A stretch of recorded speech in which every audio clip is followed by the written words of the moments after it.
Good morning बच्चों। आज हम लोगों का डिस्कशन का टॉपिक है वर्ण विक्षेपण। वर्ण विक्षेपण। वर्ण जनरली आता है रंग के लिए, विक्षेपण आता है टूटना मतलब बिखेरना। यहाँ पर हमारा टोटल मीनिंग क्या हुआ? रंगों में बिखेरना। क्या रंगों में बिखरेगा? बिखेरने के लिए हमको कुछ चाहिए, तो यहाँ पर एक्चुअली व्हाइट रेस की बिखरने की बात आ रही है। व्हाइट रेस, सफेद किरण जब श्वेत प्रकाश किसी प्रिज्म पर आपतित होती है तो ये क्या होती है? सात जो उसके अवयवी रंग है उसमें टूट जाती है।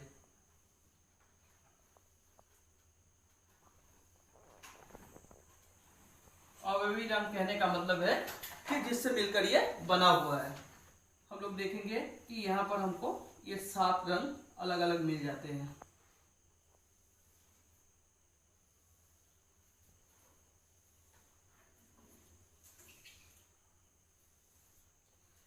प्रकाश की, यहाँ पे प्रकाश कहने का मतलब है ये श्वेत प्रकाश की।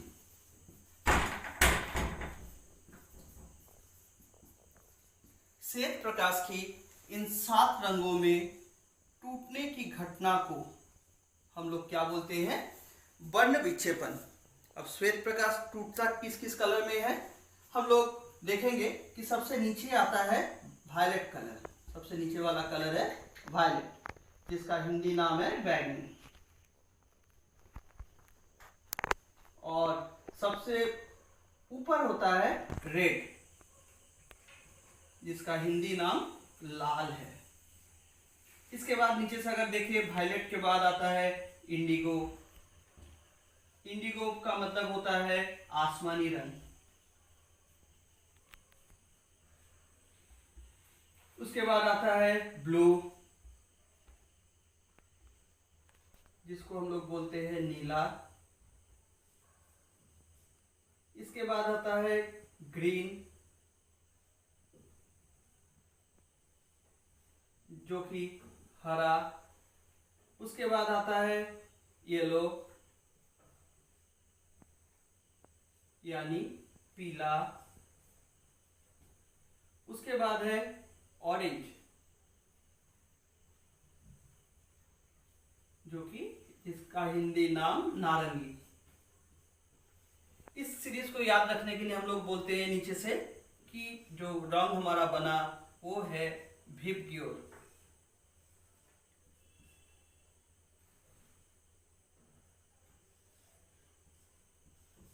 साथ है V for violet, I for indigo, B for blue, G for green, Y for yellow, O for orange, R for red. अगर हिंदी में देखें तो पहले बै, आ,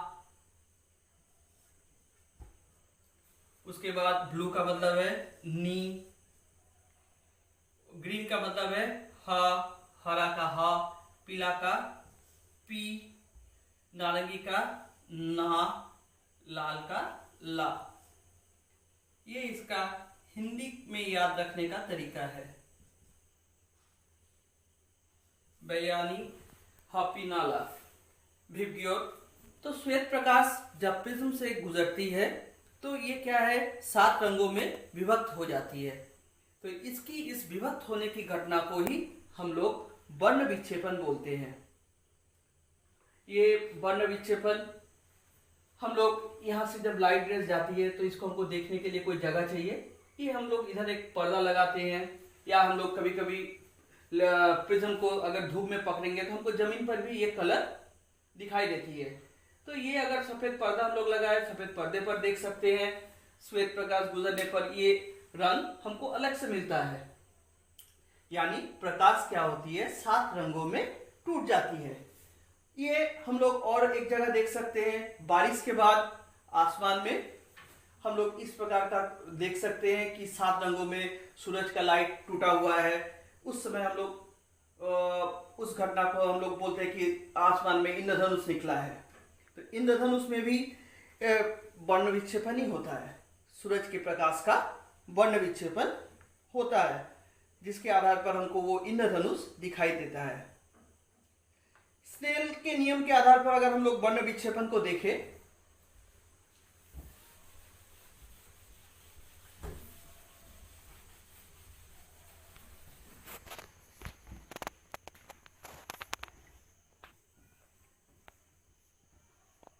स्नेल के नियम के आधार पर अगर हम लोग देखते हैं, किसको देख रहे हैं, आधार पर वर्ण विक्षेपण देख रहे हैं। ओके,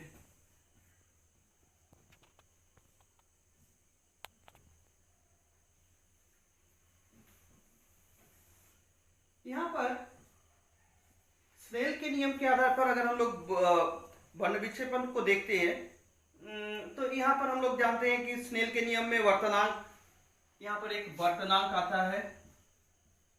वर्तनांक को हम लोग म्यू से दिखाते हैं। स्नेल के नियम के आधार पर म्यू बराबर होता है sine i by sine r. Snell के नियम में वर्तनांक हम लोग म्यू बराबर sine i by sine r के से दिखाते हैं, जो कि निर्भर करता है। ये निर्भर किसके ऊपर करता है, निर्भर करेगा तरंग दैर्ध्य पर, प्रकाश के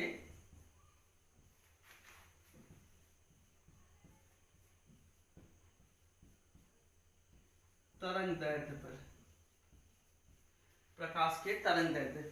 यहाँ पर प्रकाश जो अलग 7 रंगों के प्रकाश में टूटा, तो 7 रंगों के प्रकाश के अलग सबका तरंग दैर्ध्य अलग अलग होता है। 7 रंगों के प्रकाश में सबका तरंग दैर्ध्य अलग अलग होता है। तो 7 रंगों के निर्भर करेगा 7 रंगों के, यहाँ पे थोड़ा सा ऐड कर दे कि 7 रंगों के प्रकाश के तरंग दैर्ध्य पर। तो तरंग दैर्ध्य जिसका जितना ज्यादा होगा, तरंग दैर्ध्य जिसका जितना ज्यादा होगा, वर्तनांक उतना कम होता है। तरंग दैर्ध्य अगर तरंग दैर्ध्य ज्यादा है, तरंग दैर्ध्य ज्यादा होने पर वर्तनांक कम हो जाएगा। वर्तनांक कम होगा यानी जिसका तरंग दैर्ध्य जिस कलर के प्रकाश का तरंग दैर्ध्य ज्यादा है वो कम मुड़ेगी। वो क्या होगा, वर्तनांक कम होगा यानी वो कम मुड़ेगी। और जिसका तरंग दैर्ध्य कम है, जिसका तरंग दैर्ध्य कम है, वो क्या होगा, उसका वर्तनांक ज्यादा होगा।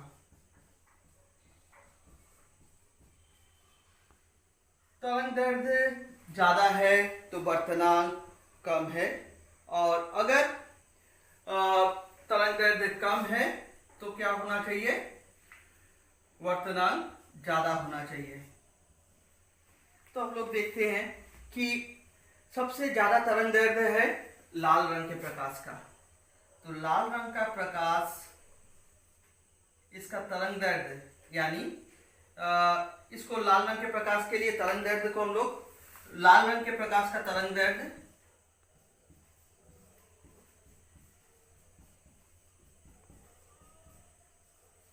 क्या, प्रकाश का तरंग दैर्ध्य हम लोग मान लेते हैं तरंग दैर्ध्य बराबर है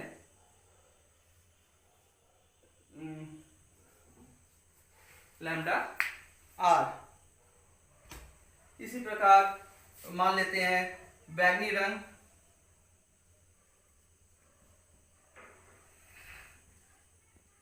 के प्रकाश का तरंग दैर्ध्य है लैम्डा भी। वायलेट कलर है इसलिए लैम्डा भी। तो लाल रंग के प्रकाश का तरंग दैर्ध्य ज्यादा है, देयरफॉर लैम्डा आर ये ऑलवेज ग्रेटर है लैम्डा भी के। इसी प्रकार हम लोग मान लेते हैं लाल रंग के प्रकाश का वर्तनांक म्यू आर और बैगनी रंग के प्रकाश का वर्तनांक म्यू भी। इसके आधार पर अगर हम लोग देखें तो लैम्डा आर तरंग दैर्ध्य ज्यादा होता है लाल रंग के प्रकाश का, इसलिए lambda r greater than lambda भी। लेकिन वर्तनांक के केस में क्या होता है, जिसका तरंग दैर्ध्य ज्यादा है उसका वर्तनांक कम हो जाता है, यानी mu R is less than mu भी। Mu R is less than mu भी। तो हम लोग यहाँ पर एक बात कर यहाँ पर एक चीज देखें कि तरंग दैर्ध्य अगर ज्यादा है वर्तनांक कम होगा, तरंग दैर्ध्य कम होने पर वर्तनांक ज्यादा होगा। तरंग दैर्ध्य के आधार पर लाल रंग के प्रकाश का तरंग दैर्ध्य बैगनी सबसे ज्यादा होता है और बैगनी रंग का प्रकाश का तरंग दैर्ध्य सबसे कम, जबकि वर्तनांक के आधार पर लाल रंग का वर्तनांक सबसे कम होता है और बैगनी रंग का वर्तनांक सबसे अधिक होता है। यानी बैगनी रंग सबसे ज्यादा मुड़ेगा, बैगनी रंग सबसे ज्यादा मुड़ेगा और सबसे कम मुड़ेगा लाल रंग। सबसे कम क्या मुड़ेगा, लाल रंग।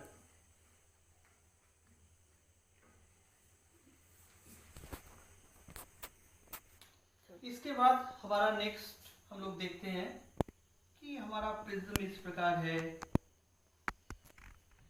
श्वेत प्रकाश इस प्रकार से एंट्री किया, एंट्री करने के बाद हम लोग देखेंगे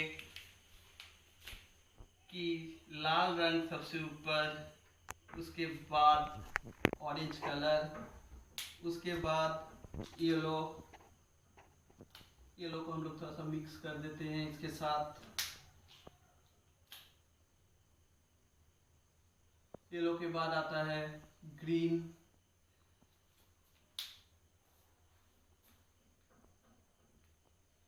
उसके बाद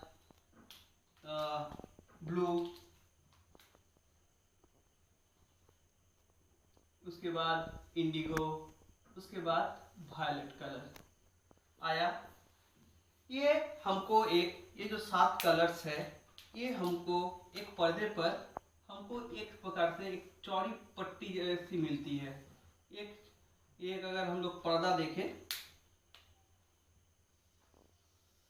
व्हाइट पर्दे पर एक हमको चौड़ी पट्टी जैसी मिलती है।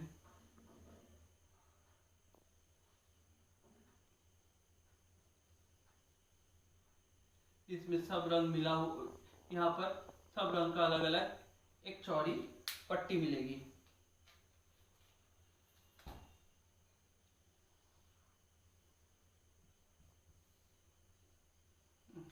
इसको हम लोग इसी से बना लेते हैं।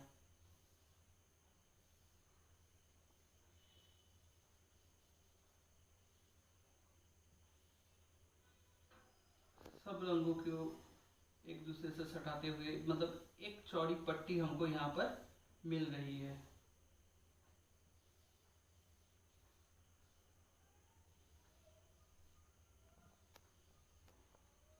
एक दो तीन, मतलब यहाँ पर ऊपर वाला कलर है,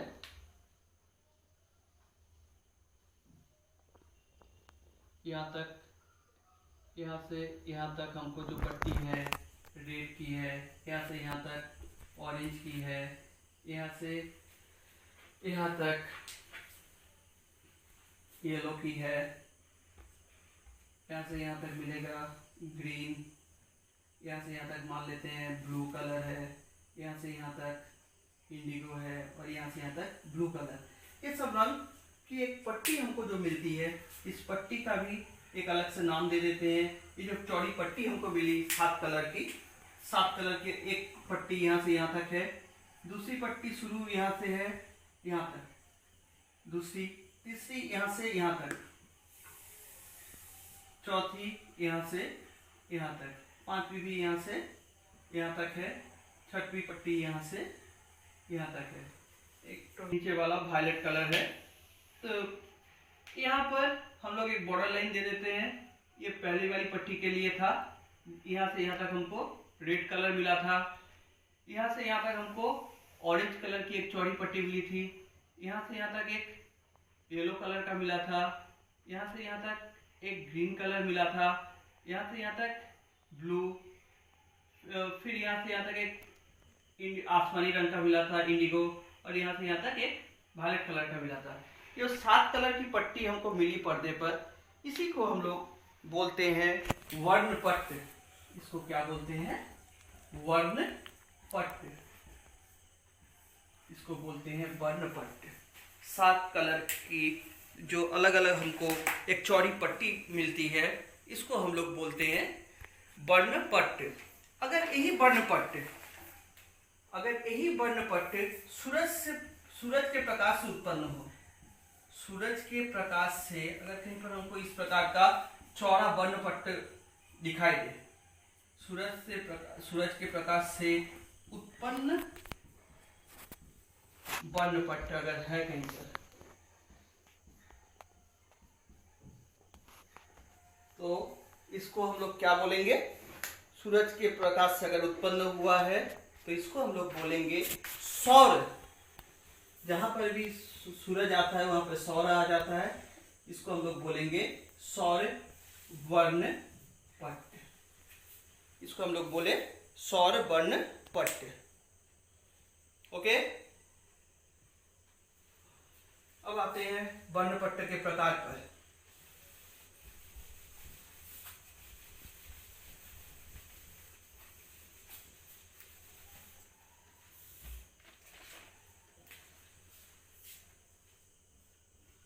वर्णपट्ट हम लोग देखेंगे कि 2 प्रकार का होता है। एक होता है अशुद्ध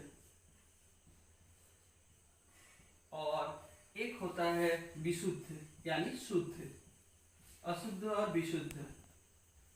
अशुद्ध कहने का मतलब है जहां पर हमको 7 कलर अलग अलग ना दिखाई दे, 7 कलर अलग अलग ना दिखाई दे, ऐसे वर्णपट्ट को हम लोग अशुद्ध वर्णपट्ट बोलेंगे।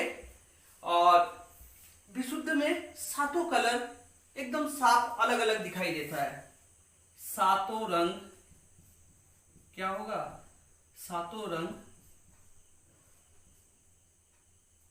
अलग अलग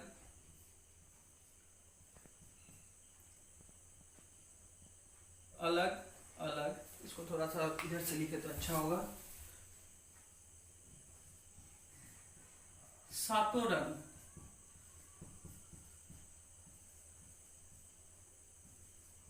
अलग अलग साफ दिखाई, इसमें नहीं देता है। और इसके केस में दिखाई देता है। अगर 7 कलर अलग अलग साफ दिखाई देगा तो हम लोग उसको बोलेंगे विशुद्ध। और 7 रंग अगर अलग अलग साफ दिखाई नहीं देगा हम लोग उसको बोलेंगे अशुद्ध वर्णपट्ट। तो वर्णपट्ट हमारे 2 प्रकार के हुए। एक को बोलते हैं अशुद्ध, एक को बोलते हैं विशुद्ध। अशुद्ध कहने का मतलब है यहाँ पर 7 रंग हमको अलग अलग साफ तरीके से दिखाई नहीं देगा। कारण ये है कि एक कलर दूसरे को ओवरलैप कर जाता है, मतलब एक कलर के ऊपर दूसरा रंग आ जाता है, दूसरा कलर आ जाता है, जिसके कारण से वो कलर हमको साफ नहीं दिखाई देगा। जबकि विशुद्ध के केस में वो 7 कलर हमको दिखाई देगा, कारण वहां पर एक के ऊपर दूसरा कलर नहीं आएगा। अब हम लोग देखते हैं थोड़ा सा प्रिज्म के सहारे कि कैसे ये होता है।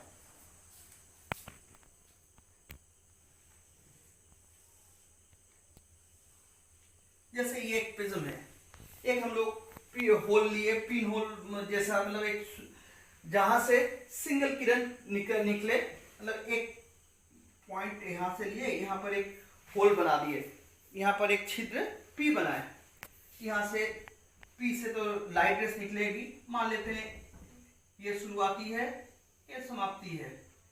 2 प्रकार यहां से जाकर तो जैसे किरण फैलती है, फैल के 2 हमारी किरण वहां पर पहुंची। पहुंचने के बाद ये किरण क्या होती है, दो कलर,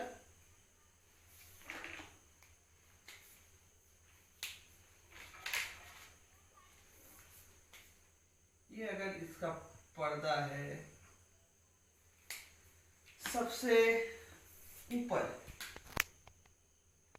क्या रहता है, कलर रेड, सबसे ऊपर का कलर रेड, ऐसे पहुंचा। यहाँ पर भी सबसे ऊपर का कलर रेड, ऐसे पहुंचा। उसके बाद इसके लिए मान लेते हैं ये पहला किरण है, यहाँ पे दूसरा किरण है, इसके लिए मान लेते हैं ये R1 है, ये R2 है, और दूसरा जो रेस निकलेगा उसको हम लोग बोलेंगे वायलेट किरण। सबसे नीचे वाला किरण क्या होता है, वायलेट, वो यहाँ से पहुंचा यहाँ तक, ये मुड़ के यहाँ पर पहुंच गया, इसके लिए तो ये V1 हो गया, और ये वाला तो और नीचे पहुंचा, ये V2 हो गया। यही से सॉरी, ये वाला किरण कुछ इस प्रकार होना चाहिए, यहाँ पे जाकर ये इस प्रकार जाएगा। हम लोग यहाँ पे देख रहे हैं इस जगह पर ओवरलैपिंग हो गया है, इस जगह पर ओवरलैपिंग हो गया है, यानी जो हमको स्पेक्ट्रम मिल रहा है, जो हमको वर्णपट मिल रहा है, वो हमको साफ दिखाई नहीं देगा इस ओवरलैपिंग के चलते। यहाँ पर हम लोग यहाँ पर जो देख रहे हैं V1 है, वायलेट कलर जो सबसे नीचे रहेगा इस किरण के लिए, सिर्फ हम लोग इस किरण के लिए देखें, पहला किरण जो जा रहा है सबसे वायलेट, सबसे नीचे, सबसे ऊपर है रेड R1। दूसरी किरण जब यहाँ से पहुंची R2, दूसरी किरण के लिए R2 देख रहे हैं, R2 सबसे ऊपर रहेगा, V2 सबसे नीचे। ये क्या है, किरण एक दूसरे को ओवरलैप कर गई, इसलिए हमको ये साफ दिखाई नहीं देगा। इसलिए यहाँ पर जो वर्णपट हमको मिल रहा है ये अशुद्ध वर्णपट है। ये कौन सा कैसा हुआ, ये अशुद्ध वर्णपट है।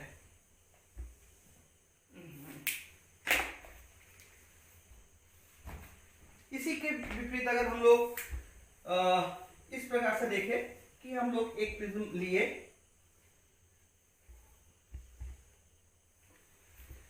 यहां पर भी हम लोग को एक पर्दा लेना है, पर्दे में एक होल बनाना है, मान लेते हैं होल S बनाया।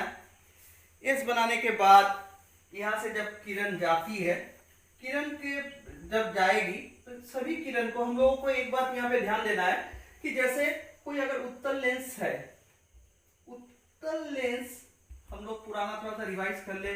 उत्तल लेंस में क्या होता है, अगर फोकस से किरण इसके ऊपर जाती है वो क्या है, मुख्य अक्ष के समानांतर हो जाती है, प्रिंसिपल एक्सिस के ये समानांतर किरण गुजरती है। अगर ये फोकस से होकर गई तो ये किरण मुख्य अक्ष के समानांतर हो जाती है।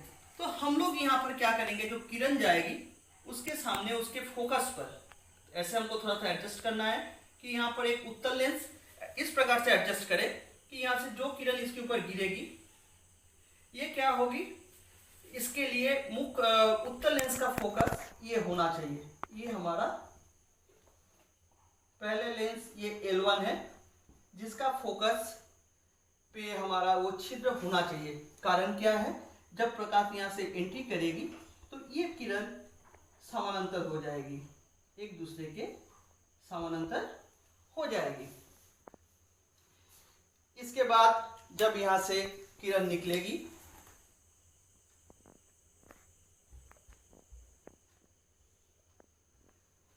तो निकलने के बाद यहां से फिर हम लोग V और R को देखते हैं।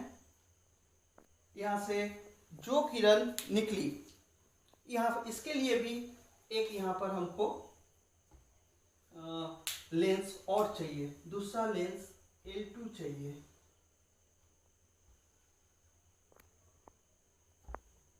दूसरा लेंस L2 और जिसके फोकस पर हम लोग पर्दे को रख देंगे, जिसके फोकस पर पर्दे को रखेंगे। कारण क्या है कि ये जब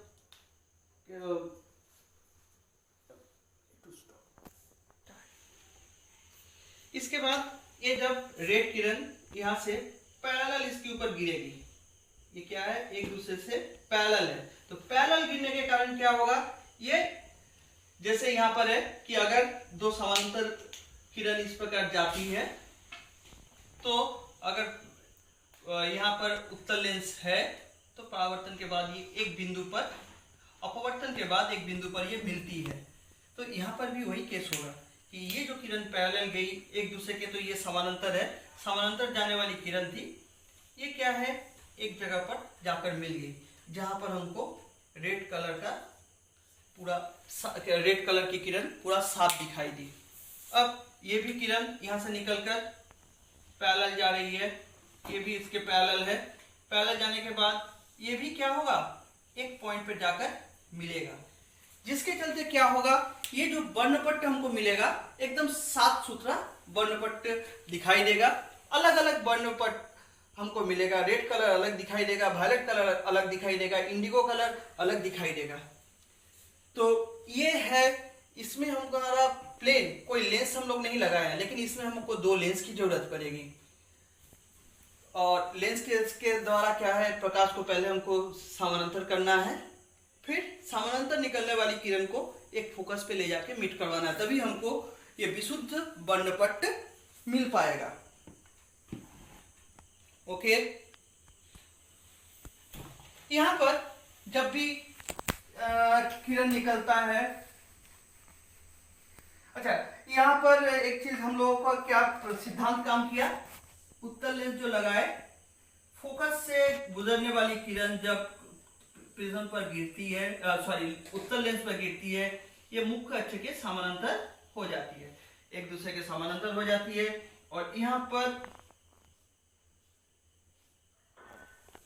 जस्ट इसका उल्टा हुआ कि समानांतर आने वाली किरण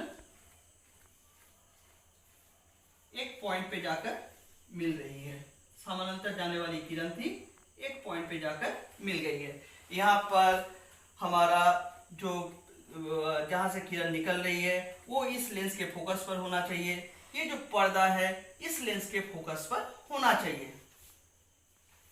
अगर यहाँ पर इसके बाद हम लोगों का टॉपिक है एक वर्णी बहुवर्णी। एक वर्णी कहने का मतलब है कि अगर कहीं से किसी प्रिज्म से अगर एक एक कलर है, जैसे लाल रंग के प्रकाश हमको दिखाई दे रहा है, लाल रंग के प्रकाश आया, बैगनी ब्लू रंग का प्रकाश आया, इस प्रकार के प्रकाश को हम लोग क्या बोलते हैं, एक वर्णी, जहां जिसके अंदर सिर्फ एक ही कलर हो, ऐसे प्रकाश को हम लोग क्या बोलते हैं, एक वर्णी बोले।